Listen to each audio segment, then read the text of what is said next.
안녕하세요. 홍해걸입니다. 저희 비욘디 긴급 브리핑.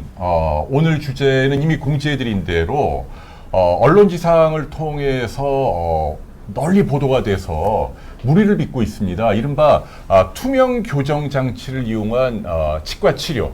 여기에 환자 불만이 폭주하면서 집단 소송으로까지 악화되고 있는데요. 오늘은 그 이야기를 좀 짚어드릴까 합니다. 뭐가 문제고 또 우리가 이벤트 병원이라고 얘기하죠. 어떤 부분에 현혹되면 안 되는지 전문가 모시고 자세히 짚어드리겠습니다. 자, 오늘 모신 분은요.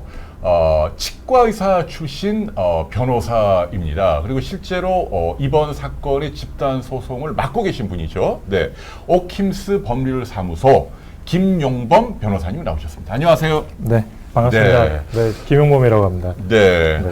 굉장히 바쁘시죠 지금. 네. 정신 없으신데 방송 나오기 직전까지 막 챙기시고. 네. 와우. 그런데 치과의사라고 들었어요. 네, 맞습니다. 어떻게 하다 치과의사에서 변호사 시작하시게 되셨나요? 네, 원래는 이제 좀 전공을 잘못 선택한 것 같아가지고 좀 더 액티브한 일을 하고 싶어서 제가 임상을 그만두고 이제 변호사의 길을 좀 들어섰습니다. 그래서 어허. 지금 제가 하고 있는 일은 의료 관련 아니면 헬스케어 산업과 관련된 사업 개발과 그다음에 의료 관련된 소송들, 그러니까 보험권 소송도 저희가 하고 있는 그런 일에 해당이 되고 있습니다. 와, 네. 그 훨씬 선배로 전현희 지금 국회의원이잖아요. 그분도 치과의사 하다가 변호사 활동을 하고 또 공익적인 뭐 여러 일을 하면서 이제 정치인으로 입지했는데. 네, 맞습니다. 와, 우리 김용범 변호사님 뭐 키도 크시고 인물도 확실하시고 또 이렇게 공익적으로 중요한 일도 맡고 계시고. 와, 이게 이제 앞으로 또 정계로 나가시는 거 아니에요? 전혀 아직 제가 자질이 아직 많이 부족해서 아직은 그럴 단계는 아닌 것 같습니다. 또 겸손하시기까지. 아무튼 오늘 그 환자 입장에서 뭐가 문제인지 또 전문가시니까 좀 제대로 짚어주세요. 네, 여러분들 이미 며칠 전 언론 보도 다 보셨습니다만은 심각해요. 몇백 명이 이 치아가 오히려 망가져 갖고 말이에요. 어제 JTBC 잠깐 보셨죠? 보여드리면 이게 원래 교정 전이었는데 교정 후에 이 밑에 보십시오. 이렇게 있지 위아래로 또 어긋나 있잖아요. 그래가지고 심지어는 이 국수 면발을 끊지를 못한다 치아로. 이렇게까지 소개가 됐다는 얘기입니다. 이것도 보시면은 교정 전에 나름 이렇게 가지런했는데 한 다음에 지금 삐뚤삐뚤 뭐가 빠져 있고 아무튼. 그래서 이게 뭐가 문제인지 좀 제대로 짚어봐야겠다라는 얘기예요. 자, 집단 소송을 이번에 맡게 된 그 계기부터. 실은 저희도 이렇게까지 사건이 커질 줄 몰랐습니다. 제가 솔직하게 말씀을 드리면은 처음에 시작하게 된 계기는 제 어떻게 보면 좀 개인적인 직업적 욕심이 있었습니다. 그러니까 이 사건이 터지면서 이 사건은 이건 내가 제일 잘할 수 있겠는데 이런 생각이 솔직히 들었습니다. 그래서 이제 그리고 또 저희 법률사무소가 다른 곳과 달리 좀 헬스케어 팀이 의사 출신과 치과의사 출신 그리고 제약회사나 의료기기회사 출신 변호사들이 모여서 굉장히 괜찮은 팀을 이루고 있습니다. 그래서 저희가 우리가 한 10명 정도만 그 피해자분들 도와드릴 겸 해서 한번 이번 그 피해자 그 원고인단을 한번 모아보자 이렇게 시작을 했습니다. 근데 저희가 그 주말을 지나면서 처음에는 뭐 30명 정도 모이셨을 때도 이거 어떻게 하지? 이렇게 됐는데 오늘 저희가 확인한 바로는 250분 지금 모여 있는 벌써 250명이 이 특정 치과에서 뭔가 트러블이 생겨서 근데 저희가 이 사태를 좀 더 뭐 한 커플 한 커플 벗겨가면서 저희가 알게 된 거는 잠재적인 피해자분들이 제가 듣는 풍문으로 의하면 한 2만 명 정도에 이른다라는 2,000명이 아니고 2만 명이라고 저는 들어서 저도 사실 놀랐습니다. 2만 명이나요? 근데 이건 히얼세이기 때문에 제가 거기에 대해서 결론을 담보해 드릴 수는 없고요. 엄청난 숫자예요. 엄청난 숫자. 그래서 지금 그분들을 SNS를 통해서 모집을 한 건가요? 네, 저희는 SNS에서 간단한 하루에 그냥 10,000원만 써서 그냥 홍보를 했고요. 실제로는 블로그상에서 저희가 집단 소송 피해자 분들을 모집을 했습니다. 그래서 우선은 그 중에서 약간 좀 분류 작업을 지금 현재 하고 있는 중입니다. 그래서 분류라는 단어를 써서 너무 죄송하지만 의료소송이라고 하는 것이 실은 집단소송으로 진행하기에 상당히 곤란한 측면이 있습니다. 그래서 어떻게 보면은 피해자분들의 권리구제를 보다 더 효율적으로 하기 위해서 피해 사례들을 유형화해서 분류를 지금 하고 있는 상황입니다. 그렇겠죠. 네. 모두가 다 이렇게 네. 의사의 과실이 명백하다 뭐 그런 경우는 아니니까 좀 네. 이렇게 가려야 한다. 네, 그런데 네, 2만 명이라고 하는 건 그만큼 네. 엄청나게 많은 분들이 네. 그동안의 그 이른바 이벤트 치과에서 네. 좀 값이 싸다 또 편리하다라는 이유로 네. 교정 치료를 많이 했다라는 얘기예요. 네, 네, 맞습니다. 네, 어마어마하게 많은 분들이. 네. 근데 그분들 중에서 오늘 방송을 보시고 아 나도 이게 정말 뭐가 문제가 있구나 하면 네. 그러면 우리 그 변호사님 사무소로 연락을 하면 되나요? 네, 저희가 죄송한 말씀이지만 지금 전화가 너무 폭주를 하고 있어서 저희가 온라인상으로 의료소송 블로그를 만들어 두었습니다. 그래서 그쪽에서 온라인상으로 신청을 해주시면은 자동으로 엑셀로 분류가 될 수 있도록 이렇게 하고 있고요. 그러니까 제가 사실 이제 이 방송을 출연한 계기도 좀 말씀을 드리도록 하겠습니다. 그러니까 우선은 저희가 얼핏 듣기로는 각종 단톡방들이 여러 개가 이제 좀 운영이 되고 있다라고 들었고요. 그리고 환자들이 스스로 만든 거죠. 네, 맞습니다. 그리고 카페도 운영이 되고 있고 그 속에서 뭔가 이제 온갖 썰들이 난무하다고 합니다. 근데 그런 썰들이 실제로 많은 피해를 입은 어떤 그 환자분들의 권리구제를 위한 그런 논의와는 무관하게 단순하게 어떤 그냥 풍문에 의한 소문 때문에 갈팡질팡하고 있다라는 소문을 들었습니다. 그래서 그런 것들에 대해서 조금 흔들리지 마시고 현재 본인이 겪으시는 문제가 어떤 건지 보다 좀 더 명확하게 설명을 드리고자 하는 차원에서 나왔고요. 그리고 저희가 이제 오늘 이 방송을 통해서 제가 드리고 싶은 말씀은 정말 어떤 치아의 위치가 치료 전보다 더 안 좋아져서 부정교합 상태가 더 심해졌다거나 가령 뭐 개방교합이 생겼다거나 아니면은 이 크로스바이트라고 해서 역으로 되는 이제 그런 부작용 또 뭐 턱관절 통증이라던가 장기간의 어떤 교정 치료로 인해서 치근 흡수 같은 부작용이 생긴 분들 이런 분들은 저희한테 정말 연락을 주시면은 저희의 어떤 전문성을 최대한 발휘를 해서 피해자들의 권리 구제를 위해서 도와드릴 수 있도록 하겠습니다. 그러니까 이제 확인 안 된 근거 없는 썰들도 상당히 많이 있다. 이렇게 좀 가려야 한다. 뭐 그런 얘기예요. 네, 맞습니다. 자, 어떤 방법으로 블로그로 연결되나요? 검색창에다가 뭐 오킴스 이렇게 치면 되나요? 뭐라고 치면 되나요? 구체적인 절차. 이번에 문제되고 있는 치과의 이름을 처음에 치시고요. 그 뒤에 의료소송이라고만 같이 두 가지 단어를 치시면은 블로그 중에 한 3번째 정도 순위에 뜬다는 얘기예요. 피해자 집단소송 1차 모집으로 뜨고 있습니다. 그래서 우선은 너무 많은 분들을 저희가 이렇게 모집하는 데 시간을 소요하게 되면은 이게 이 모든 어떤 소송이라든가 법적인 거는 시간이 굉장히 중요한 게 있습니다. 그래서 골든타임을 놓치지 않기 위해서 일단은 5월 30일에 저희가 1차 소송인단은 마감할 예정입니다. 5월 30일? 얼마 안 남았네요. 그러니까 그 전에라도 이 비슷한 사례로 고통을 받고 있는 분이 있다면 참여하십시오. 공익적으로 하시겠다는 얘기 아니에요. 그러니까 지금은 이제 뭐 법률사무소에 뭐 이렇게 뭐 수익이나 이런 것도 있지만 그거보다는 환자를 위해서 애쓰시겠다. 네, 맞습니다. 지금 나중에 또 자세히 말씀드리겠지만 지금 환자분들께서 그러니까 혼자서 만약에 의료소송을 제기하신다라고 하시면은 결국에는 뭐 소송 비용과 변호사 비용 그리고 감정료 같은 것들이 좀 발생을 하게 됩니다. 그래서 가급적이면은 저희가 동일 절차 내에서 어떤 이런 절차를 진행을 해서 이게 법원 역사상 유례가 있는지는 모르겠습니다. 하지만 저희가 최대한 감정 절차를 조금 간소화해서 감정 비용을 줄여서 피해자분들의 소송 비용까지도 줄일 수 있는 그런 방안을 현재 지금 모색 중에 있습니다. 자, 포탈에 투명 교정 그리고 집단 소송이라고 쓰면 되나요? 아닙니다. 이번에 문제되고 있는 치과의 이름을 상호를 쓰시고요. 근데 상호를 저희가 방송에서 밝힐 수는 없단 말이에요. 법 때문에. 저희도 어딘지는 알고는 있지만 얘기는 못 해드려요. 죄송합니다. 그러면 어떤 식으로 하면 아무튼 오킴스 치면 되겠네요.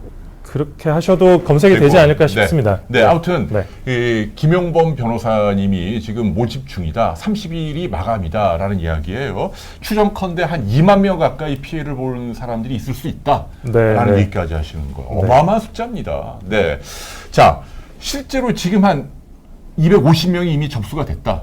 그 중에서 좀 이렇게 피해 사례 소개 좀 해주시죠. 이게 상담하는 시점부터 실은 변호사와 의뢰인 간의 어떤 비밀 유지 의무가 좀 적용이 됩니다. 그래서 하지만 오늘 이 자리가 어떻게 보면은 피해자분들의 어떤 권리 구제를 위해서 이 자리에 나온 거기 때문에 제가 좀 구체적인 그런 이름이라든가 이런 것들은 좀 제외하고 문제되는 어떤 행위들만 좀 정리를 해서 말씀드리도록 하겠습니다. 일단은 그 공통점을 제가 발견한 게 하나가 있습니다. 그러니까 대부분 피해를 보신 분들 중에 한 분들이 피해를 보신 분들이 이벤트에 당첨이 돼서 내원을 하신 경우가 상당히 많습니다. 그 심지어는 그 이벤트 중에는 군인 할인 이벤트까지 있었습니다. 그래서 정말 이 정도라고 하면은 오히려 제가 추측을 하건대 이거 확실하진 않습니다. 제 의견입니다. 근데 아마도 상대방이 군인인 거를 이미 파악을 한 이후에 군인 할인 이벤트가 있다라는 것들을 어떤 그런 푸시 어떤 문자라던가 아니면 SNS에서 어떤 메신저를 통해서 뭔가 전달을 해서 어떻게 보면은 최첨단화된 디지털 마케팅 수법을 사용한 게 아닌가. 타겟팅한 거를. 네, 맞습니다. 이제 그렇게 좀 짐작이 되고요. 그리고 그분들이 이벤트에 당첨된 분들이 병원에 내원을 하셨을 때 제일 처음 만나는 사람이 의사나 적어도 치과위생사도 아닌 것 같습니다. 대부분이 상담사를 만난 것 같고요. 상담사가 치료에 대한 어떤 주요한 결정까지도 내린 것이 아닌지 강하게 의심이 가는 그런 정황들이 많이 있었습니다. 그리고 구체적으로 그러면은 어떠한 어떤 구강 어떤 건강 상태가 안 좋아졌는지 제가 좀 말씀드리겠습니다. 뭐 한 분은 이분은 그냥 보철 치료를 하고 싶어서 내원을 하셨습니다. 근데 굳이 본인이 보철 치료를 하겠다라고 하는 거를 그냥 뭐 하지 마라. 차라리 이거는 투명 그런 교정으로 하는 것이 훨씬 더 좋다. 그래서 치간 사이, 치아 인전면을 갈아서 이제 투명 장치로 교정을 하기 시작했습니다. 근데 1년이 지났는데 움직여야 되는 덧니가 세 번째 치아입니다. 덧니가 움직이질 않는 겁니다. 그래서 그 병원 측에 항의를 했더니 그럼 병원에서 이거는 투명 교정 장치를 움직이기가 힘드니까 이거는 일반적인 컨벤셔널한 고정식 그 교정 장치로 치료를 합시다. 그래서 울며 겨자 먹기로 그냥 바꿨습니다. 처음에 투명 교정 하다가 그러니까 보철을 하러 갔다가 투명 교정하고 그다음에 그게 안 되니까 결국은 원래 늘 교정 치료로. 근데 그렇게 했음에도 불구하고 처음에 투명 교정을 하기 위해서 치아 인전면을 삭제한 것 때문에 치아가 얇아져 있지 않겠습니까? 그렇기 때문에 고정식으로 마무리를 했는데 그래도 치간 사이에 어떤 그런 공간이 생겨버린 겁니다. 그래서 이제 환자분께서 그럼 이거 뭐냐 이게 마무리된 거 맞냐라고 항의를 했더니 그러면은 이거는 마지막은 투명 교정 장치로 또 해야 됩니다. 라고 해서 다시 투명 교정 장치로 돌아온 겁니다. 웬일이에요? 그걸 다 무료로 해주지는 않을 거 아니야. 또 돈을 또 다 받았을 거 아니에요? 그거는 잘 모르겠습니다. 아마도 이제 컴플레인을 했기 때문에 어느 정도 돈을 받지 않고 해줬을 가능성도 있습니다. 근데 이제 환자 입장에서는 피해자분 입장에서는 더 이상 신뢰가 가지 않는 겁니다. 교정 장치에 대해서. 그래서 그때 가서 다시 안 되겠다. 그냥 고정식으로 해주십시오. 저는 라고 말씀을 드렸더니 병원에서 하는 이야기가 고정식으로 지금 하게 되면은 처음부터 진단 계획을 새로 정해서 새롭게 제로 베이스에서 시작하는 거랑 똑같습니다. 라고 하면서 이제는 새로 어떤 그 진료비를 새롭게 요구를 하게 된 거죠. 뭐예요? 그렇게 해서 치아 삭제를 왜 이렇게 하게 됐냐라고 또 항의를 했더니 그 담당 그 의사 선생님인 것 같습니다. 이번에는 그분의 말씀이 내가 한 거 아니다. 내가 한 게 아니다라는 말씀을 했다고 합니다. 내가 한 게 아니라는 얘기는 치료 설계를 그리고 삭제도 내가 한 게 아니고 그래서 누가 했다는 얘기예요? 상담실장이? 그래서 이제 제가 봤을 때는 아까 제가 말씀드렸던 공통점 중에 하나가 주치의가 한 명이 아니라 수명인 경우가 많습니다. 한마디로 주치의가 없는 거나 마찬가지인 거죠. 그렇게 해서 그분은 불필요하게 막 치아를 막 깎아내서 틈이 벌어지고 그렇게 됐다. 또 케이스가 있습니까? 네, 또 한 가지 케이스는요. 이거는 제가 시간이 너무 오래 걸린 케이스라서 좀 너무 놀랐습니다. 그 환자분의 어떤 인내심도 저는 굉장히 좀 대단하다고 생각을 하고요. 네. 멀리서 지방에서 오신 분입니다. 지방에서 3시간에서 4시간까지 시간을 걸려서 간신히 투명 교정 치료를 받기 위해서 모치과로 방문을 했습니다. 그래서 처음에는 3분 면담만 가지고 바로 투명 교정 치료가 시작이 됐습니다. 이번에도 의사 선생님 얼굴은 한 1분에서 3분 정도만 본 게 전부입니다. 그러고 나서 3개월에 한 번씩 방문을 해라라고 하는 어떤 지시를 충실하게 이행을 하면서도 5년이 지났는데도 5년? 예, 무려 5년이 지났습니다. 이야. 5년이 지났는데도 처음에 약속했던 치아 이동 위치의 절반까지밖에 못 간 겁니다. 네.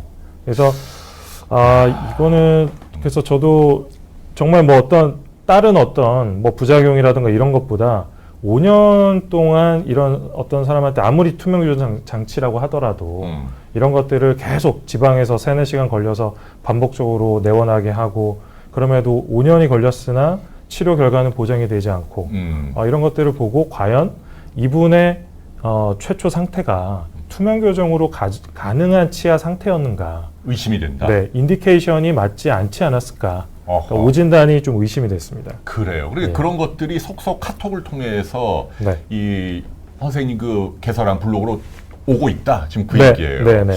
그러니까 어쨌거나 어제 그 JTBC 뉴스 보신 분들 아시겠지만 젊은 분인데 더군다나 배우지망생인데 이거 면발을 끊지를 못하면 어떻게 됩니까? 이게 엉망이 돼갖고 말이에요. 그런데 일단 투명 교정이란 무엇인지 좀 봐야 될 것 같아요. 이렇게 생긴 거예요. 보이시면 이렇게 투명하잖아요. 보통은 이제 철도길이라고 속칭 뭘 깔잖아요. 브라켓 같은 거 달아갖고 철사로 조여서 하는데 요거는 투명하니까 미용적으로는 좋아요. 그죠? 네, 맞습니다. 투명 교정이 어떤 치료인지 간략하게 좀 소개해 주시죠. 네, 우선은 제가 교정과 전문의가 아니기 때문에 이 방송을 혹시나 보고 계실 교정과 전문의 선생님들께 잠시 또 양해 말씀을 드리겠습니다. 그래서 제가 방송을 하기 전에 교정과 전문의인 후배에게 살짝 좀 조언을 얻었습니다. 우선은 일반적인 교정 치료에서는 그러니까 브라켓과 와이어를 통해서 치아에 힘을 가하게 됩니다. 그 힘은 이제 교정력이라고 하는 것이고요. 그런 교정력이 가해지면 한 번에 적어도 0.5에서 0.7mm 정도의 치아 이동을 도모한다고 합니다. 한 번 조여줄 때마다. 네, 맞습니다. 근데 투명 교정 장치의 경우는 한 번에 0.5mm나 0.7mm가 아니라 부분적으로 섹션화해서 약간 0.5mm가 아니라 0.1, 2 이렇게 나눠서 조금씩 이동을 시키는 겁니다. 그렇죠. 네. 그러니까 이게 저희가 취재해 보니까 1990년대 이미 미국에서 이런 장치가 개발이 돼서 지금은 전 세계적으로 널리 쓰이고 있습니다. 그러니까 요게 이제 합성 수지, 강화 플라스틱, 레진이라 그러잖아요. 그런 재질이고 맞춤형으로 엑스레이도 찍고 치아를 다 측정한 다음에 3D 프린팅 기법을 이용해서 딱 이렇게 제작을 한다는 거예요. 그래서 이거를 하루 종일 보통 하루에 16시간 이상 이렇게 끼고 있으면 조금씩 이렇게 움직이면서 교정이 된다. 이런 건데. 네, 맞습니다. 이게 공인된 치료고 이 방법이 나쁘다는 게 아닙니다. 근데 문제는 지금 이 문제가 된 이 병원의 경우에는 이 장치 이름이 인비절이라고 하는 장치인데 본인의 특허로 또 이렇게 하나 만든 게 있더라고요. 노비절 해갖고 본인이 만든 장치를 이용해서 지금 여기 온 환자분들을 치료한 거 아니에요? 네, 저도 그렇게 알고 있습니다. 예, 그러면서 이 미국에서 하는 이 치료보다 훨씬 좀 싼 가격으로 환자를 많이 이렇게 모집을 했다. 그런데 그 와중에 지금 몇백 명씩 이렇게 막 불만들이 터져나오고 있다. 지금 그 얘기예요. 예. 자, 변호사님이 볼 때 지금 이 치과, 이 해당 치과의 가장 큰 문제점은 뭐라고 생각하세요? 몇 가지로 요약해서. 우선은 첫 번째는 아까도 처음에 말씀드린 것처럼 이벤트를 통해서 환자를 유인을 하고 유인이라는 거는 그냥 법적인 유인은 아닙니다. 예, 현실적으로 실질적인 어떤 유인 효과를 통해서 환자들을 이제 모집을 한 다음에 그 환자들의 거기까지는 괜찮습니다. 이건 법에서 허용하는 의료 광고입니다. 하지만 일단은 환자가 내원을 하게 되면은 의료인으로서 최선의 어떤 주의 의무를 다해서 어떤 환자에 맞는 진단을 하고 그 진단에 따른 진료 계획을 수립한 이후에 그 진료 계획이 제대로 이행이 되는지 계속적으로 감시를 해야 됩니다. 왜냐하면 의사한테는 단순한 진료상의 주의 의무도 있지만 또 집에 가서 어떤 요양을 할 때 있어서 또 요양에 대한 지도 의무도 있습니다. 그래서 이런 어떤 뭐 투명 교정 장치를 만약에 인디케이션에 맞아서 잘 착용을 해서 집에 갔다고 하더라도 네. 집에서 이걸 어떻게 착용을 해야 되는지 네. 만약에 어떤 뭐 현상이 발생을 했을 때는 병원에 꼭 내원을 해야 된다든지 이런 설명을 충분히 제공을 해야 됩니다. 근데 거기에 대한 일단은 설명 의무가 제대로 이행되지 않은 것으로 좀 파악을 하고 있습니다. 환자에게 충분히 설명을 안 했다. 네, 맞습니다. 네, 치료의 내용과 치료로 인한 어떤 부작용이나 뭐 그리고 치료의 정확한 어떤 경과 그리고 환자의 정확한 상태, 즉 투명 교정의 인디케이션 적응증인지, 네, 거기에 대한 설명 자체, 진단 자체도 안 한 것 같습니다. 근데 여하간 그런 설명 자체도 굉장히 부족했던 게 하나가 있고요. 또 한 가지는 진단 및 그리고 진료상 주의 의무를 위반한 것으로 일단은 저희는 강하게 좀 의심을 하고 있습니다. 뭐 제가 어떤 뜻인가요? 네, 한마디로 아까도 말씀드린 것처럼 적절한 치료 방법을 선택을 하려면은 교정 치료에 있어서는 치아의 어떤 모양, 그 현재 배열 상태를 보고 목표로 하는 배열 상태가 있을 겁니다. 그러면 현재 치아 배열 상태에서 목표로 하는 치아 배열 상태까지 이동시키기 위한 가장 유효하고 적절한 치료 방법이라는 게 존재하기 마련입니다. 그리고 그런 것들은 교과서에서 어느 정도 가이드라인을 제시하고 있습니다. 그래서 적어도 안전한 치료를 위해서는 어떤 이 해당 분야 전문가들 사이에서의 어떤 일반적으로 받아들여지는 상식 수준의 치료를 해야 됩니다. 네. 근데 그런 것들이 제대로 이행이 되지 않은 것으로 일단은 저희는 좀 파악을 하고 있습니다. 그러니까요. 그거를 그러니까 적응증을 좀 지나치게 공격적으로 확대해서 환자에게 적용을 했다. 그러니까 이 투명 교정 장치가 모든 경우에 도움되는 게 아니라는 얘기죠. 저희가 취재해 보니까 마일드한 교정 때 쓸 수 있다. 아주 가벼운 교정 때 쓰는 거지. 심하게 비뚤어져 있는 경우에는 이게 별로 도움이 안 되는 경우가 많은데 그런 경우에도 무조건 투명 교정을 좀 권유한 그런 경향이 있다. 맞습니다. 그 얘기예요. 제가 찾아본 바에 의하면은 제가 이제 그래도 치과 의사라서 찾아봤습니다.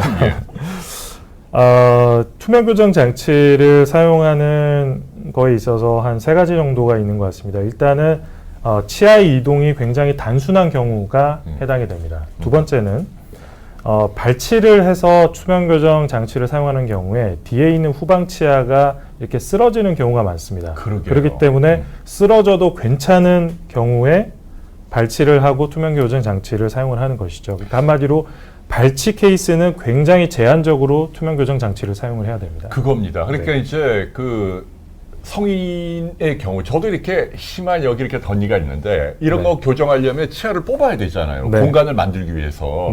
근데 이렇게 치아를 뽑아서 교정하는 경우에 그런 경우에는 이게 사실은 거의 도움이 안 된다. 아주 특수한 경우 빼고는. 그렇기 때문에 만일 여러분 가운데 치아를 뽑아서 이 교정 장치를 이용해서 하고 있다면 조금 과잉 진료가 아닌가. 잘못된 적응증을 적용한 게 아닌가 의심을 해봐야 된다. 그 얘기예요. 뽑아서 하는 경우는 거의 드물다. 네, 맞습니다. 마지막으로 이제 3번째 주의사항은 투명 교정 장치로는 이제 골격적인 문제, 그러니까 한마디로 턱이 아래로 좀 더 나왔다거나 턱이 들어간 케이스는 어떻게 해결을 할 수가 없습니다.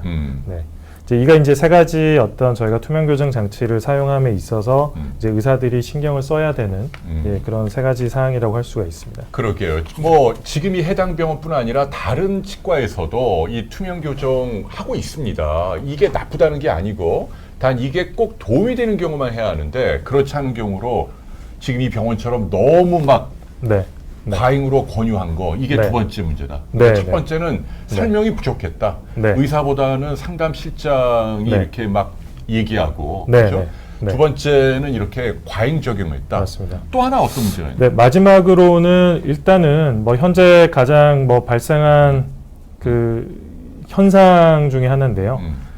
이제 환자에 대한 어떤 진료 채무의 이행이 갑작스럽게 병원 측 사정에 의해서 일방적으로 중단된 점입니다. 그러니까 문을 네. 닫았어요, 병원이. 네. 예, 오늘도 저희 PD가 현장에 갔는데 네. 병원 영업을 안 합니다. 뭐 하나 이렇게 공고문 붙어 있고 네. 어느 날 갑자기 지금 중단된 거 아니에요? 왜 네. 그런 거예요, 이거? 그러니까 이거는 제가 실제로 조금 조사를 해봤습니다. 지금 그 문제되는 치과의 어떤 공고문을 통한 환자에 대한 어떤 사과를 하는 과정에서 특정 어떤 학회를 핑계를 대면서 어떤 특정 학회가 그 회원들에 대한 어떤 뭐 전문의 자격과 관련된 징계를 한다고 해서 거기서 일하던 페이닥터 선생님들이 모두 퇴사를 했기 때문에 어쩔 수 없이 진료를 제공하는 것이 중단이 된 거지 이게 병원 내부의 어떤 사정은 아닙니다 라는 식으로 해명을 하는 것을 봤습니다. 그래서 과연 이게 사실인지 그 이게 해당 무슨 말이냐면 네. 그 이 해당 병원이 큰 규모의 병원이니까 대표 원장이 있고 네. 그 밑에 왜 페이닥터라고 오너십은 없지만 월급을 받는 치과 의사들이 꽤 많이 네. 있었는데 네. 이분들이 갑자기 다 병원을 나갔다 그 얘기예요. 네, 저도 네. 그렇게 들었습니다. 네. 네. 그래서 지금 진료가 지금 네. 중단된 거예요. 근데 네, 네. 그 이유를 네. 학회 핑계를 댔다 그 얘기예요. 네, 네, 네, 맞습니다. 학회에서 야 너네 그 병원에서 계속 진료하면 징계 네. 줄 거야. 네. 그래서 의사들이 겁먹고 나갔다. 네, 네, 맞습니다. 우리 병원 잘못이 아니다. 네. 근데 그게 아니란 얘기죠. 네, 그 주장이 너무나도 타당하지 않은 것으로 저는 판단을 하고 있습니다. 그 이유는 우선은 해당되는 학회에서 그 학회 회원들한테 보낸 문자 메시지가 특정 치과를 지칭한 사실이 없습니다. 그러니까요. 네. 다만 그냥 회원들에 대한 어떤 윤리의식을 계도하는 차원에서 불법적인 어떤 그 광고 행위를 하는 치과에서 일을 할 경우에는 일차적으로 바로 뭐 징계를 한다는 것도 아니고요. 일차적으로 시정 공고를 하고 시정 공고를 했음에도 불구하고 그것이 개선되지 않았음에도 불구하고 그 치과에서 또 일을 하게 되면은 학회 회원으로서 그러니까 적어도 다른 뭐 전문의 자격이나 뭐 의사 면허가 아니라 그냥 학회 회원으로서 뭐 좀 징계를 하겠다 정도의 어떤 계도 문자였습니다. 어떻게 보면은 사실 국민들의 입장에서 봤을 때는 아 의사가 의사답게 행동을 해라라는 말을 어떻게 보면은 뭐 그 학회에서 그 회원들에게 한 거기 때문에 사실 이건 좋은 취지의 문자입니다. 그리고 그 네. 병원에게만 보낸 건 아니다. 전혀 아닙니다. 네. 네. 그런데 이게 네. 마치 이제 네. 본인 병원에게만 학회 차원에서 네. 압력이 들어와서 네. 그래서 의사들이 다 나가는 바람에 진료가 중단됐다. 네.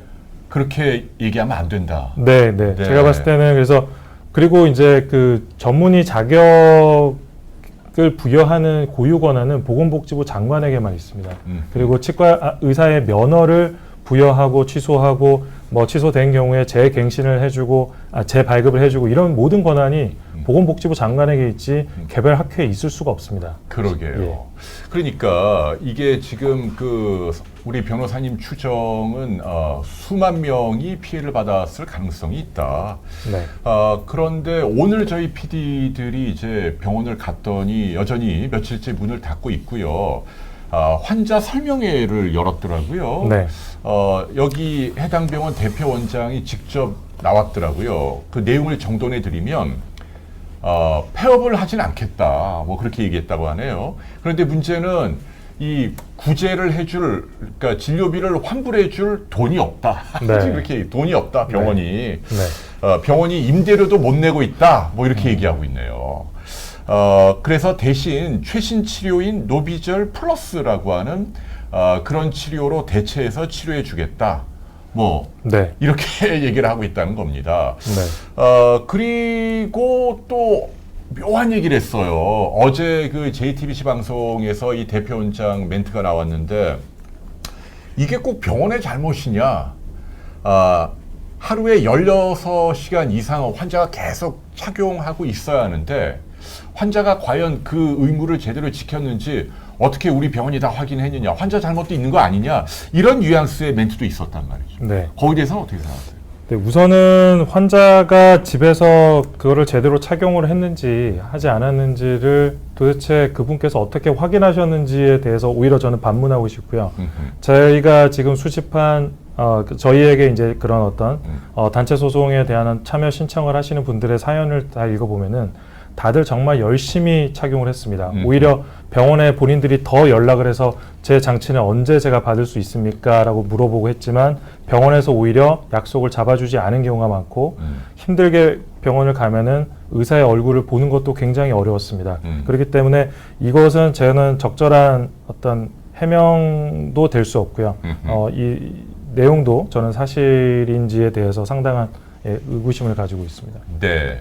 자, 여러분. 짐작이 좀 되시는지, 네, 왜냐하면 이 사건이요, 이 병원에만 국한되는 문제가 아닐 수도 있다는 얘기죠. 이른바 그 이벤트 병원이라고 하잖아요. 네. 특히 그 건강보험 적용이 안 되는 뭐 안과, 치과, 뭐 성형외과, 피부과 이런 데 많아요. 이 뭐 온라인으로 막 광고를 무지 많이 때리잖아요. 저희가 지금 이 병원 사례 하나 보여드릴게요. 잠깐 보시면 이 병원이 이거 한번 보십시오. 이 문제가 된 병원이 이른바 이게 꽃보다 코디라는 거 보셨어요? 꽃보다 코디? 코디네이터가 이 병원은 특이하게 이 꽃미남들이 쫙 있네요. 보통은 여성들이 많이 코디네이터 하는데 네. 이 병원은 남자들, 꽃미남들이 병원에 쫙 포진해서 네. 특히 여성 환자들이 오면은 이렇게 네. 진료를 유도했다 이 얘기입니다. 네. 예. 그러면서 이른바 그 연예인 마케팅을 했다는 거 아닙니까? 모 배우를 포함해서 수십 명의 연예인들이 해당 대표원장하고 사진도 찍고 이 병원에서 했더니 효과가 좋았다. 그 연예인들을 좀 반성해야 돼요. 그 연예인들이야 가갖고 뭐 혜택을 받았겠죠. 뭐 무료로 하거나 싸게 하거나. 네. 그런데 그 연예인을 보고 많은 환자들이 여기가 잘하는 줄 알고 온다는 얘기예요. 네. 그리고 검색을 해보면 우리나라 포탈에 다 돈으로 이렇게 올린 거 아닙니까? 네. 그리고 이걸 보고 오는 거예요, 환자들이. 그러면 의사보다도 이런 분들이 그리고 더 기가 막힌 건 저희가 취재를 해보니까 이 해당 병원 원장이 치과의사는 하는 맞는데 교정 전문의가 아니에요. 교정 전문가가 아니에요. 네. 그리고 실제로 교정은 페이 닥터들을 뽑아갖고 한 거 아닙니까? 그러니까 네. 이분은 경영이나 사업 같은 걸 하고 뭐 PR 마케팅하고 온 환자들 진료는 뭐 이런 분들이 이렇게 뭐 해갖고 월급 받는 의사들에게 월급 많이 줬다 그러더라고요. 저희가 취재해 보니까 다른 치과보다도 뭐 월 500만 원 가량 더 줬대요. 그러니까 무지 많이 준 거예요. 아무튼 네. 그래갖고 거의 공장식으로 그냥 환자들에게 적응증이 안 되는데도 좀 과잉 진료 좀 유도하고. 네. 그래서 이 이른바 그 투명 교정 장치를 미끼 상품으로 활용했다라는 비판이 있더라고요. 그게 무슨 네. 말입니까? 미끼 상품이라는. 네, 아무래도 사람마다 좀 다르기는 하겠습니다만은 저만 해도 저도 사실 여기 아래 앞니가 살짝 틀어졌습니다. 아니, 저는 그 정도 저는 이러고 있는데. 네, 예. 네, 근데 이제 이 나이에 제가 뭔가를 교정 치료를 해야 되겠다라는 생각을 하게 됐을 때 꼭 저랑 비슷한 나이가 아니더라도 뭔가 여기에 모든 거를 붙이고 그러니까 브라켓을 붙여서 어떤 심미적으로 어떤 사회생활을 함에 있어서 다소간의 어떤 장애를 입고 싶지 않은 그런 어떤 그 환자층이 존재합니다. 잠재적인 환자군이. 이제 그런 사람들로 하여금 어떻게 보면은 사회생활 하시는데 아무 지장이 없습니다. 그리고 교정도 빨리 끝납니다. 라는 식으로 해서 일단은 투명 교정을 제시를 하고 저만 해도 사실 이 사건이 터지고 투명 교정의 실체를 알기 전에 나도 투명 교정 한번 해볼까라는 고민을 했었습니다. 솔직히. 그러면은 일단은 그런 사람들이 시작을 하게 됩니다. 그렇게 하게 되면은 이거는 아마 대다수의 교정과 전문의들이 동의하는 부분일 겁니다. 케이스에 따라서 투명 교정만으로 해결이 100% 안 되는 경우가 부지기수입니다. 훨씬 더 많죠. 네. 그러면은 우선은 투명 교정으로 환자를 모집을 하고 그 이후에는 브라켓을 붙이는 그런 그 와이어 교정으로 그러니까. 넘어가게 됩니다. 그러니까 원래 방식으로 결국은 돌아가는 경우가 굉장히 많다는 얘기예요. 네, 맞습니다. 환자를 꼬시는데 활용한다. 네. 안과 같은 경우도 보면요. 강남의 대형 안과 보면은 이벤트 많이 하거든요. 온라인에. 뭐 싸게 해주는데 심지어는 제 고등학교를 어떻게 알았는지 뭐 용산고 고등학교 뭐 특별 할인 뭐 이게 저한테 막 날라요. 페이스북 같은 데로. 네. 그래 그냥 특정 고등학교 나온 사람들 할인해 주겠다. 네. 그게 말이 되는 얘기입니까? 일단 가면 그러면은 뭐 100만 원 해주겠다. 그리고 혹해서 가잖아요. 그러면 그다음부터 막 구실을 붙이는 거예요. 아, 그런데 당신은 보니까 요거 몇십만 원 더 쓰면 더 좋은 치료가 있는데 근데 처음에는 그 싼 거 그거 하려고 갔다가 나중에는 덤터기 다 써갖고 비싼 거 받고 나오는. 그러니까 이것도 그런 식으로 활용됐을 가능성이 크다. 네, 그러니까 모든 치과 선생님들이 그런 건 아니고요. 아마 지금도 선량하게 본인이, 그러니까 사실 치과계에서 교정과 선생님들이 공부를 가장 잘하시는 분들이 교정과를 사실 치과대학 졸업하고 가고 있습니다. 그리고 그분들이 어떤 성품이라든가 하는 것들이 굉장히 이제 머리 쓰고 하시는 걸 좋아하시고 그다음에 대부분이 온화하시는 분들이 상당히 그럼요. 많습니다. 지금 다수의 의사는 선량하다는 전제하에. 근데 일부 어떻게 보면 심지어 교정과 전문의도 아닌 분이 그러니까 그렇기 때문에 이 치료에 대한 어떤 일말의 자부심도 없는 겁니다. 자존심도 없기 때문에 어떻게 보면은 하나의 치료의 수단을 이 치료 자체도 어떤 사람한테는 굉장히 중요한 치료의 전부가 될 수도 있는데 이거를 미끼로 사용했다는 것 자체가 어떻게 보면은 치과 의사인 저는 전문의는 아니지만 제가 느끼기에도 굉장히 불쾌합니다. 그러게요. 그러니까 여러분들 제발 그 네이버라든지 다음이라든지 온라인에 또 SNS에 유통되는 이벤트에 속지 마세요. 연예인들 나오고 싸게 해주고 이게 좋은 게 아니다. 허술한 게 굉장히 많고 미끼로 활용될 수 있다. 제가 그래서 기가 막힌 거 하나 보여드릴게요, 여러분. 자, 여러분 첫 번째 이 뒤에 화면을 보시면 이게요. 2012년도에 나온 기사예요. 이 기사 한번 보실래요? 오마이뉴스에 나온 기사인데 치과 의사가 80억 원을 탈세해서 대단하지 않아요? 152억 원의 과태료 폭탄을 맞았다. 망해도 싸죠. 80억 원이라는 돈을 특정 치과 의사가 현금 뭐 유도한다라든지 해갖고 세상에 얼마나 떼돈을 벌었으면 80억 원을 탈세를 합니까? 매출은요 더 훨씬 높아요. 여기 보면 뭐 300몇억. 네. 강남의 뭐 유명한 치과 의사. 네. 이 기사에 나온 원장이 오늘 이 집단 소송의 원장이라는 얘기는 아니에요. 그런 증거는 없습니다. 오해하지 마시고 지금 몇몇 치과 의사들의 이 탈법, 탈세 그 사례를 과거 기사로 소개하는 거예요. 어마어마합니다. 얼마나 돈을 벌어서 80억을 탈세를 합니까? 자, 하나 더 보여드릴까요? 네. 요거는 2016년에 연합뉴스에 나온 거네요. 이 사람은요, 네, 이거 왜 안 나오지? 이거, 네, 이 사람은요, 네, 이게 나오기 좀 해보세요. 네. 와우, 얼마나 기가 막힌 내용이냐면, 이 치과 의사가 모 호텔에 마사지를 받으러 갔는데 하세요. 잡아주세요. 마사지를 하러 갔는데, 마사지 받고 있는 동안에 이 사람 지인이 몰래 나가서 이 치과 의사 트렁크를 열었다는 거예요. 그러니까 그 안에 돈을 갖고 갔는데 세상에 이 치과 의사 트렁크 안에 5만 원권짜리 돈이 무려 900장이나 들어있더라. 수표도 수두룩하고 아니 무슨 차 안에 5만 원짜리를 900장을 들고 다녀요? 이런 뭐 투명 치료도 뭐든 오면은 은근히 현금으로 하게 하면 싸게 해주겠습니다. 뭐 이런 식으로 해갖고 탈세를 했다는 얘기입니다. 이게 2016년 기사예요. 아이고 왜 안 나옵니까? 좀 나오게 해봐요. 답답하다. 네, 여러분 이게 나왔습니다. 이렇게 이거는 불과 재작년에 나온 기사잖아요. 트렁크 안에 돈을 이렇게 싣고 다닌다. 얼마나 떼돈을 벌었으면 이거 문제 있는 거 아니에요, 진짜. 이벤트 치과 여러분들 다 미끼가 돼서 가갖고 아휴.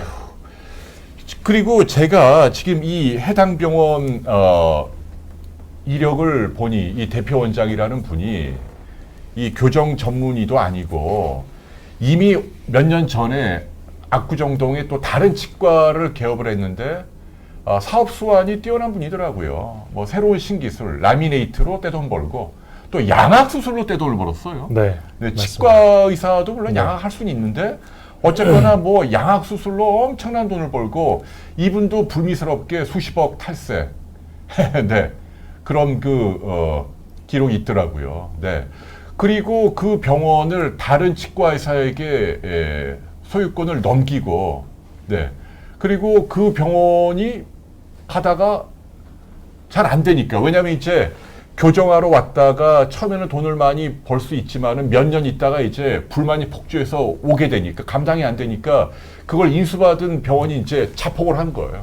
그래 작년에 그 유명한 뭐 500명 환자들이 몰렸는데 병원 문 닫고 어디 숨어버리고 그 병원이 이 병원이에요. 네. 그리고 이분은 잠깐 모습을 감췄다가 어느 날 갑자기 또 혜성처럼 이른바 이 투명교정 치료로 나타난 거예요. 그런데 본인이 개발했다, 뭐 노비절. 이게 얼마나 검증된 치료인지 모르지만, 네. 아무튼 이걸 오늘 말씀드린 대로 이벤트 방식으로 하다가 지금 이렇게 수백 명씩 이렇게 집단 소송 사태로 왔다. 지금 그 얘기하는 거예요. 네. 어떻게 보세요? 치과 의사로서 이 병원의 문제점을 지적을 한다면. 너무 많아서. 네, 제가 아까도 말씀드린 것처럼 다수의 치과 의사 선생님들이 신경치료, 그러니까 비정상적인, 비현실적인 수가 하에서 보험 치료를 열심히 하고 계시고, 또, 뭐, 비록 그 메디컬 닥터는 아니지만 그래도 자기가 스스로 의료인이라고 생각을 하면서 최선을 다해서 환자의 어떤 질병을 치료하겠다는 사명감을 가지고 일하시는 선생님들이 많습니다. 그리고 제 스스로도 제가 단 한 번도 치과 의사라고 해서 뭐 어떤 치아라고 하는 경조직만 만지는 사람이다라고 생각을 해본 적이 없고요. 어느 정도 의료인으로서의 어떤 자부심을 갖고 살고 있었습니다. 근데 이런 사태를 보면서 굉장히 부끄러웠습니다. 그래서 제가 이렇게 방송까지 나와서 이렇게 하게 된 이유도 결국에 치과 의사 중에서 한 명이 누가 이렇게 미꾸라지처럼 뭔가 사회적인 어떤 해악을 저지른 거에 대해서 치과 의사 출신인 제가 그래도 제 동료들의 어떤 도움을 받아서 그리고 제 치과 의사 선배님들 지금 이 사건을 해결을 위해서 도와주시는 지금 기성 치과 의사 선배님들이 굉장히 많이 계십니다. 그러니까요. 네, 그래서 그분들과 함께 이 사태를 해결을 해서 앞으로 이 환자들, 그러니까 선량한 환자들한테 어떤 피해가 다시는 반복이 되지 않도록 하는 게 제 목표라고 말씀드리고 싶습니다. 네. 그래서 제가 이렇게 취재를 해보니까 몇 가지 문제점이 계속 나옵니다. 일단은 지난번 그 신해철 씨 집도한 의사도 마찬가지고 이번 의사 경우도 마찬가지예요. 환자가 그 의사가 어떤 의사인지 알 권리가 있다는 얘기예요. 과거에 거액의 탈세를 해서 뭐 병원을 폐업을 했든지 뭐 터무니없는 의료사고로 얼마 전에 폴폴 난리 났잖아요. 네. 그런 의사가 몇 년 후에 다시 또 싹 과거를 감추고 뭐 진료를 한다. 이거 안 되죠. 환자가 내 몸을 맡기는 의사가 어떤 분인지 알 권리가 있고 이거를 추적할 수 있어야 돼요. 제도적으로. 지금 이분도 보면은 뭐 과거에 여러 가지 좀 오점이 있단 말이에요. 그리고 지금 또 이런 불의를 빚었잖아요. 네. 그리고 또 하나 이게 제가 이분 이제 취재를 하면서 느낀 게 뭐냐면 우리나라 포털하고 구글하고 너무 대비가 돼요. 이게 검색을 해보면 구글은 옛날 기록이 다 떠요. 그래 저희가 취재하기 쉬워요. 뭐 보도자료 뭐 쭉 기사 난 게 쭉 다 뜨는데 우리나라 뭐 네이버나 다음은 왜 그래요? 하나도 없어요. 하나도 없어. 이게 뭐냐면 이 뭔가 사건에 연루된 사람이 자본력을 동원해서 뭔가 그런 기법이 있다 그러더라고요. 이렇게 이 네이버나 다음에 상위에 노출되는 걸 이렇게 막 조작을 해서 아래로 내리고 자기네 좋은 기사만 뜨게 하는 그런 기법이 있어갖고 온라인이 완전히 세탁이 돼 있다. 이거 참. 그게 이제 법률 그 영역에서는 잊혀질 권리라고 하고 있습니다. 그래서 누구나 자기가 잊혀질 권리가 있다. 그래서 사실 이제 그런 신종 그 업중에 이제 디지털 장의사 같은 분들도 좀 활동을 하고 계시는 거예요. 그거야 이제 네. 뭐 몰카로 억울한 그렇죠, 피해를 맞습니다. 그런 예, 분들은 예, 그런데 예. 이건 나쁜 네. 거잖아요. 네네네, 맞습니다. 네. 네. 게다가 이 병원 제가 어젯밤에 홈페이지 들어가 보니까 기가 막혀. 아무튼 뭐 홈페이지 보면은 무슨 뭐 막 연예인들 다 도배가 돼 있는데 이렇게 홈페이지 이렇게 뒤적이다가 싹 나가려고 하니까 삥 하고 창이 하나 뜨더라고요. 저는 그런 거 처음 네. 봤는데 요만한 창이 뜨더니 왜 나가려고 하십니까? 제가 나가려고 어떻게 알았지? 뭐가 불만입니까? 와, 이거 첨단 기법이에요. 그러니까 이 온라인 마케팅이 귀재예요, 귀재. 네. 어떻게 하든 자기 이 병원을 찾은 사람들을 딱 끌어잡으려고 하는 대단한 능력의 소유자다. 그런데 우리 포탈이 이러면 좀 안 될 것 같다. 네. 네. 소비자들이 제대로 좀 알 수 있게 그렇게 관리되면 안 되죠. 네. 언론도 마찬가지예요. 기사, 이 대표원장 과거 기사를 제가 검색을 해보니까 모 신문이 막 도배를 했더라고요. 막 연재 칼럼 쫙 싣고 우리나라 언론도 좀 반성해야 돼요. 예, 아니 이분이 정말 그 우리가 해당 업계라 그러잖아요. 치과의사 제가 취재해 보니까 교정은 물론 다른 치과의사들도 다 이분을 비판하더라고요. 네. 너무 상업적이고 좀 윤리적이지 않은 면이 많고 굉장히 많은 트러블이 생기고 있다는 걸 많이 알고 있는데 그런 거를 누구에게 물어보면 알 수 있잖아요. 근데 그런 분들이 굉장한 전문가로 포장이 돼서 검색을 해보면 각종 신문에 막 나온단 말이에요. 고정 칼럼 뭐 해갖고. 그거 문제 있는 거 아니에요. 어떻게 생각하세요? 이게 사실은 우리 사회 모두에 좀 책임이 있다.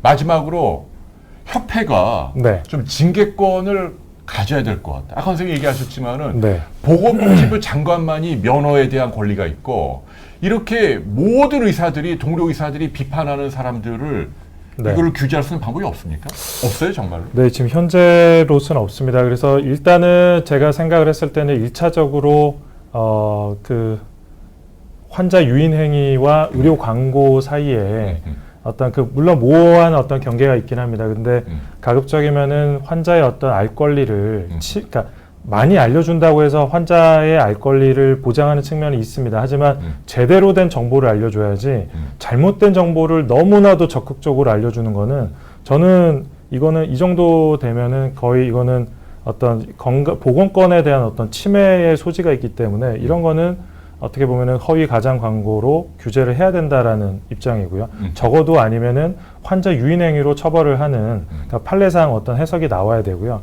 그렇지 않다라고 하면은 적어도 보건복지부에서 그 허용 가능한 어떤 그 이벤트 광고라던가 아니면은 SNS 메시지를 통한 어떻게 보면 적극적인 어떤 그런 그 디지털 마케팅의 한계를 좀 그러니까 정해줘야 된다고 보고요. 거기에 더해서 설령 현행법상으로 위법하다라고 판단은 들진 않지만 하지만 의료인으로서의 어떤 품위 유지 의무를 손상했다는 이유로 적어도 협회에서 자율징계권을 부여하는 게 맞다라고 생각하고요. 제가 지금 가입되어 있는 협회가 이제 당연히 치과의사 협회 이외에도 대한변호사 협회도 있습니다. 대한변호사 협회는 변호사로서 품위 유지 의무를 위반할 경우에 제가 무슨 그 불법 행위를 저질러서 뭐 감옥에 가거나 이런 게 아니더라도 충분히 제가 징계를 받을 수가 있습니다. 변호사협회는 그게 네. 있더라고요. 네네.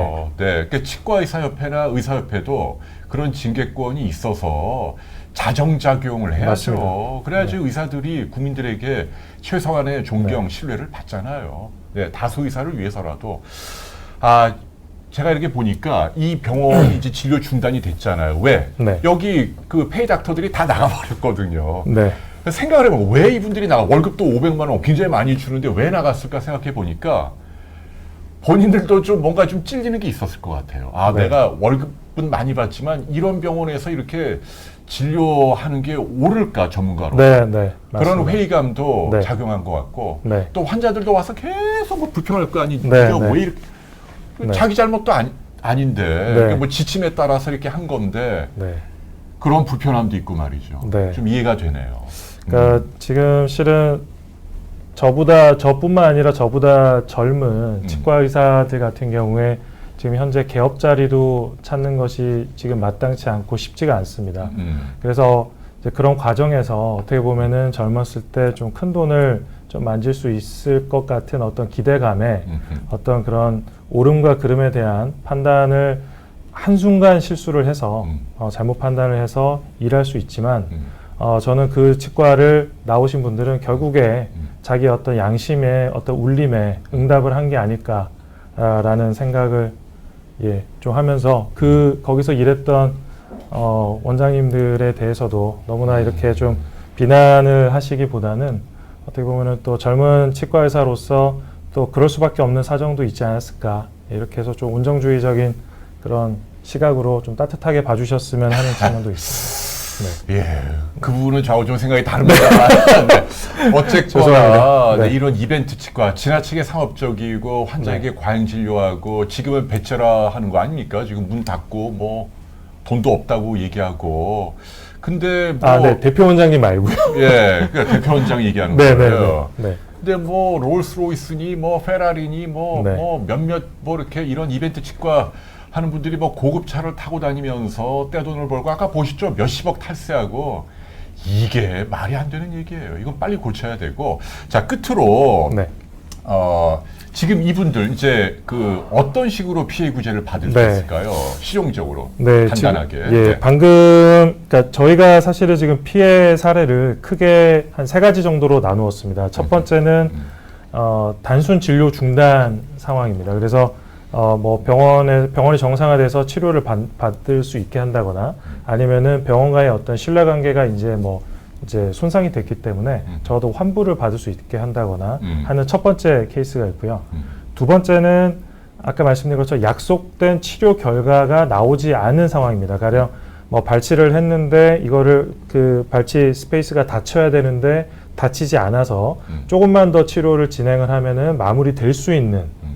하지만 많은 시간이 흘러서 첫 번째 케이스와 동일하게 볼 수는 없는 케이스고요. 세 번째는 애초에 오진단과 그러니까 진료상 과실로 인해서 턱관절 질환이라던가 아니면 개방교합이라던가 아니면 그 치근 흡수 이런 수많은 어떤 그 부작용이 발생한 케이스로 나눌 수 있습니다. 근데 지금 아까 말씀해 주신 첫 번째 그 정보에 의하면은 환불해 줄 돈이 없다. 그러게요. 그렇다라고 임대료도 못 낸대요. 네, 그렇다라고 하면은 이게 지금 첫 번째 상황에서 병원과의 신뢰관계가 사실은 지금 파탄을 이르렀는데 어떻게 거기 가서 의사를 믿고 진료를 받을 수가 있을까? 근데 원래 그 병원이 강남에 큰 건물이 2개나 있는데 원래 그 건물의 소유권이 이 대표 원장에게 있었다면서요? 네네. 근데 그거를 뭐 이렇게 딴 데로 넘겼다는 거 아닙니까? 이게 석연치 않아요. 네, 저희가 석연치 않다니까. 석연치 않습니다. 일단 저희도 이제 등기부 등본을 좀 떼서 봤는데 소유권 이전이 현재 원장 명의로 소유권 보존 명의가 이전이 되어 있다가 그 이후에 다른 회사 또 외국인에게 순차적으로 소유권 이전이 된 거를 저희가 확인을 했습니다. 그러니까 진짜 돈이 없는 게 맞냐 얘기하는 겁니다 지금. 그리고 이제 나머지 2가지 케이스의 경우에서는 환자분들의 피해자분들의 어떤 피해 상황을 아까 말씀드린 것처럼 피해 유형을 조금 저희가 유형화하는 작업을 지금 그 방송이 끝나면 바로 다시 저희도 사무실에 돌아가서 이제 치과 교정과 전문가 분들과 함께 유형화 작업을 저희가 진행할 생각입니다. 그리고 이런 것들은 저희가 이제 내부적으로 준비하고 있는 거고요.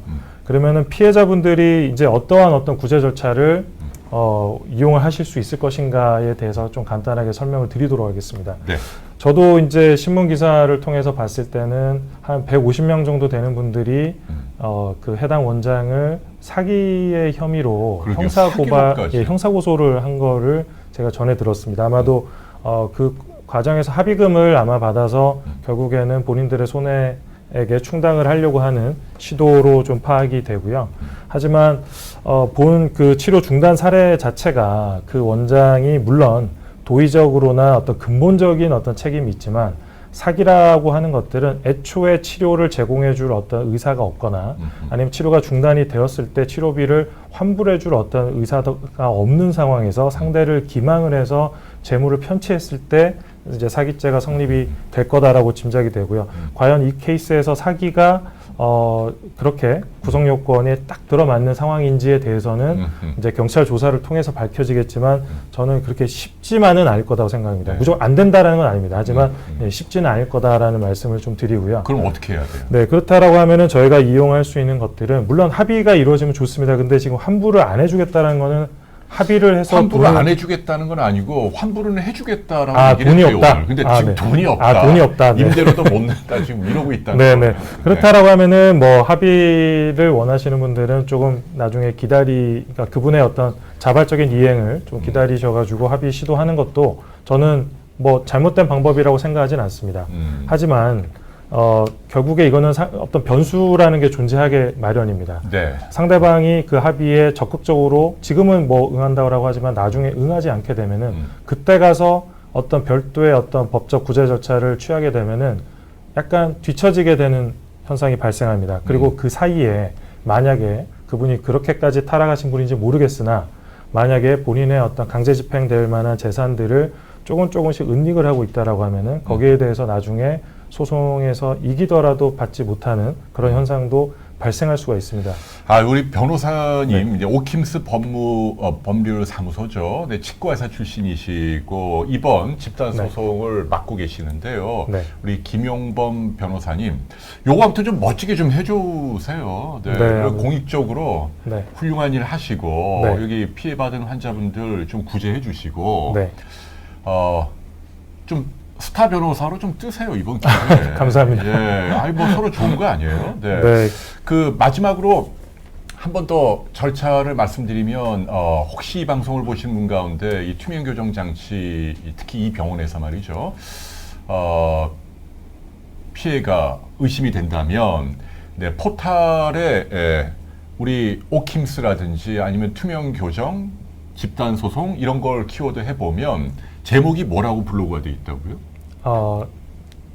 그 땡땡치과 의료 소송입니다. 네, 땡땡치과 의료 소송. 네, 그쪽으로 지금이라도 들어오시면, 왜냐하면 이 치과가 대형 치과이기 때문에 지난 몇 년 동안 뭐 지금 2만 명까지 정말 그렇게 해야 됩니까? 그거는 뭐 소문이라서 저도 확실하지 않고요. 소문을 얘기하면 안 돼요. 큰일 나요. 소문. 예, 소문은 이게 소문이라나요. 또 왜 또 그렇게 변호사님이 소문 얘기하면 어떻게? 아무튼 2만 명은 취소. 그리고 2만 명은 취소고 아무튼 꽤 많은 분들이 여기를 거쳐가서 지금 여기 집단 소송에 참여하지 않은 분 중에도 상당히 많이 있을 거라고 추산을 하시는 거고. 그분들은 아까 말씀드린 그 블로그로 참여하시면 그 가입할 수 있다. 그러면 혜택을 받을 수 있다. 그 얘기시네요. 자, 마지막으로 이와 비슷한 여러 가지 의료사고 피해를 받은 환자나 가족들에게 당부 말씀 해주세요. 네, 우선은 그런 일을 겪고 계신 분들이 있다면 우선 먼저 심심한 어떤 위로의 말씀을 드리고요. 하지만 일단은 이미 벌어진 일은 벌어진 일이고 벌어진 일을 극복하기 위해서 하셔야 되는 일들이 있는 겁니다. 그래서 일단은 이성적으로 냉정하게 본인의 어떤 진료 기록부를 정확하게 확보하실 수 있는 노력을 하셔야 됩니다. 네, 그거 무조건 권리니까 달라고 하면 줘야 돼요. 당당하게 요청하십시오. 그리고 만약에 그거를 주지 않는다라고 하면은 적어도 저희가 이제 소송 절차를 진행을 통해서 문서 제출 명령이라던가 아니면 증거보전 신청을 통해서 증거보전 신청을 하게 되면은 서증 조사 기일이 열리게 됩니다. 그래서 뭐 법원의 어떤 그 수탁 판사님과 함께 해당되는 병원에 가서 그 진료 기록부를 확보를 할 수가 있습니다. 그래서 그게 가장 중요한 첫 번째 액션이라고 생각하시면 되고요. 그 다음에 고려하셔야 되는 것들은 아까 제가 그 피해자분들 권리구제에 관련해서 제가 간단하게 좀 설명을 드리고자 했던 마지막 부분 중에 하나가 어디에서 싸울 것인지를 정해야 됩니다. 그럼 세 군데에서 싸울 수가 있습니다. 첫 번째 한국소비자원이 있습니다. 두 번째 한국의료분쟁조정중재원이 있습니다. 세 번째는 일반적인 민사소송을 하기 위한 법원이 있습니다. 근데 첫 번째와 두 번째 그 기관도 그러니까 첫 번째 기관은 공정거래위원회 산하 어떤 그런 단체입니다. 그리고 두 번째 한국의료분쟁조정중재원은 국가에서 어느 정도 지원을 해주는 단체이고요. 세 번째는 당연히 법원입니다. 근데 안타깝게도 첫 번째와 두 번째 그 중재원과 소비자원은 의사 쪽에서, 그러니까 피신청인 쪽에서 거부를 할 경우에 조정 결과가 나오더라도 이게 불성립하게 됩니다. 네, 그렇기 때문에 만약에 지금 안 그래도 이 피해자분들이 대부분 나이가 젊은 아마 그런 20대 초반에서 중반 정도 되는 분들로 저는 짐작을 하고 있습니다.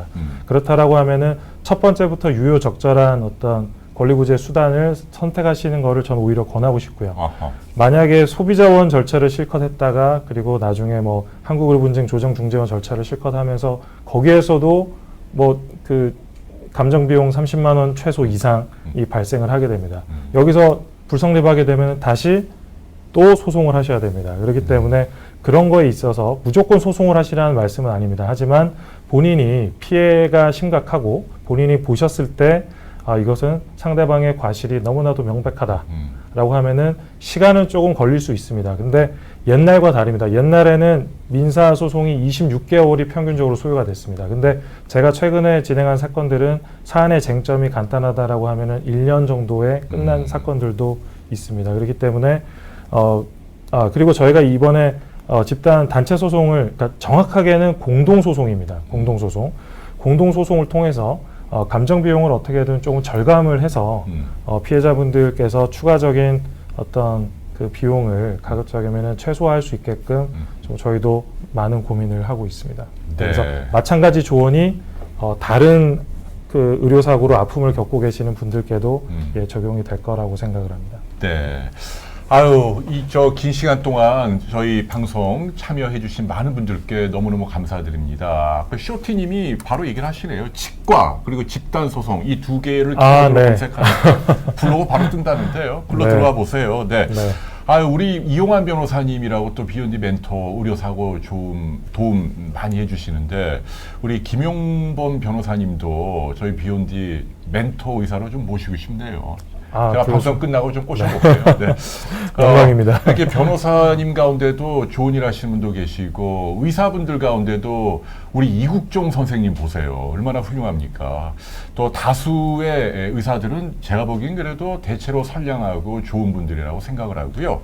그러나 오늘 저희가 이 방송해드린 지나치게 상업적이고 또 이벤트 위주로 환자를 유치하고 과잉 진료를 유도하는 이런 병원들은 좀 우리 사회가 자정할 수 있는 그런 시스템을 빨리 갖춰야겠다라는 말씀을 드리고 싶어요. 저는 그 얘기 드리고 싶어요. 네, 의사하고 좀 얘기를 해야 돼요. 코디네이터, 상담실장 이렇게 얘기하는 거 곤란합니다. 네, 나를 치료해주는 의사의 얼굴을 보고 표정을 보고 말을 듣고 신뢰가 가고 그분이 책임감이 느껴지고 네, 그런 병원을 가셔야지 이런 뭐 스마트폰에 막 무슨 뭐 연예인 동원해서 뭐 싸게 해준다 이거 현혹되면 안 된다. 그 말씀 꼭 드리고 싶어요. 우리 오킴스 법률사무소 김용범 변호사님 오늘 너무 고맙고 네. 꼭 멋지게 승소하시고 또 네. 좋은 결과 알려주십시오. 고맙습니다. 네. 네. 여러분 감사합니다. 안녕히 계십시오. 네. 감사합니다. 감사합니다. 네.